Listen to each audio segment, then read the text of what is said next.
So I'm heading back in to see Michael again today for my second eval. He decided it best that we split the two. I was having pain last time with my foot, plantar fasciitis, he told me. Today we're looking at more of the calf area. It's just been bothering me as well. I figure first one went so well, let's bring it all to the table. So that's what I'm doing today. We'll see how it goes. Hopefully it goes as well as the first one.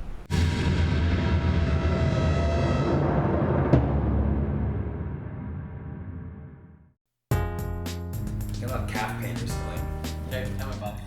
Yeah, it's kind of warm, kind of going up the tendon here, and then into the calf. It really starts to like catch and grab and get painful while I'm running. Okay, how far into the run do we do that? In the beginning, it's okay. Like it kind of hurts throughout the day, but a few miles in, and it's starting to become real issue. Okay, go ahead and take the shoes off. Okay. Let me know where you start to feel that painful spot. Yeah, that's the one. Kind of at the start of that meat. Anything up in here? Not too much. Okay.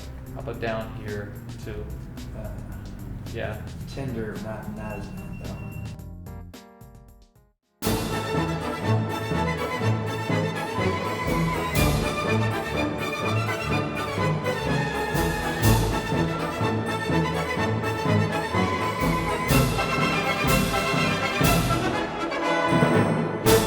So what we see here with Lukas is classic signs of Achilles tendonitis with a mild calf strain.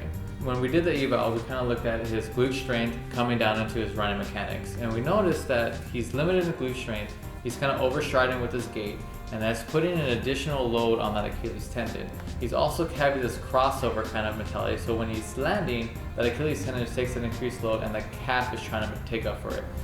So from there, we're going to kind of take this to the next level and show you a couple things we want to strengthen and help address so we can kind of get you back to running. I don't think we're going to change anything. It's kind of too late in the game, but what we'll do is kind of show you exercises we can do to help get that pain to calm down and then strengthen through the glute to get you through the race. What I want you to do is do that real tender spot and that kind of nodule we found earlier. We're going to run around that area. So first, you're going to kind of ease into it, kind of start from the heel of the Achilles all the way up and to right below that knee and back and forth. When you're ready for it, roll the foot to the outside and same idea, up and down, roll into the inside, and then up and down. In the spot that's most tender, that real nodule we found, go ahead and slow down and pause in that moment. And then from there, you can flex the toe up toward you and back down. He has a little nodule that we found through the eval that's kind of just a bunch of tissue and muscle tightness that's kind of locked up.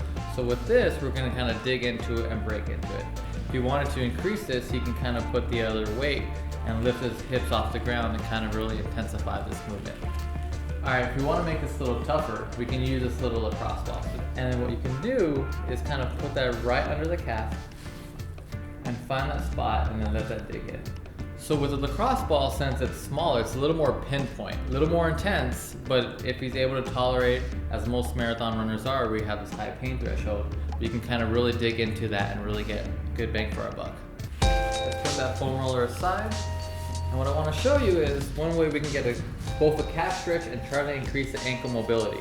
So what you do is you place this pole right outside your foot, kind of in that fourth, fifth digit, and then you're going to lean forward and get this knee on the outside of the pole. So your foot is on the inside, knees on the outside. Okay. You should feel a stretch back here. Go ahead and relax and repeat that 20 times for me. So basically what we're doing is showing Lukas how to kind of get it both a calf stretch and really try to focus on increasing the ankle mobility. The stick is acting as a cue to kind of guide the movement to make sure he's not doing anything wonky or out of the ordinary of that ankle movement. So go ahead and put the strap in the middle of your foot, lie on your back, foot up into the air. So pretty basic hamstring stretch here, right? We can do this many different ways. For you, I want you to focus on holding this stretch for the minimum of 30 seconds. Any less than that, you're not doing anything. So hold that 30-second hold. If you want more of that in the calf, which you might appreciate, we can slide this band up to kind of the forefoot and spend an additional 30 seconds there. Because your pain was kind of to that lateral side too, we can kind of emphasize that movement.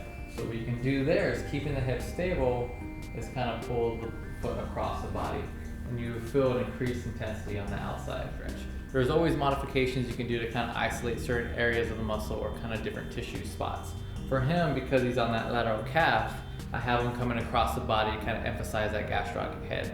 And then his lateral hamstrings were also tight because, as we mentioned earlier, he has that crossover gait that's really putting increased stress on the lateral portion. Lukas has demonstrated a good understanding of his basic foundational exercises. So from here, we're going to progress into more specific ankle stabilization and glute strengthening stuff to help him get back to running without pain.